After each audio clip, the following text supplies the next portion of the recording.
Okey, soalan pertama. Ya. Apa pendapat Okey sebab sekarang kan musim korban? Apa pendapat Okey tentang isu skam lembu korban? Ya, sebenarnya isu ini bukan isu lembu korban. Isu ini adalah isu scam.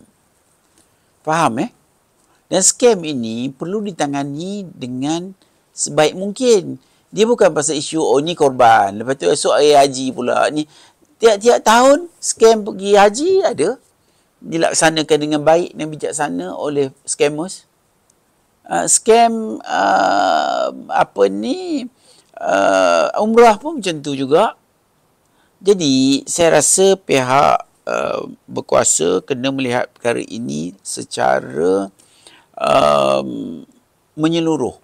Bukan pasal haji, bukan pasal umrah, bukan pasal korban saja.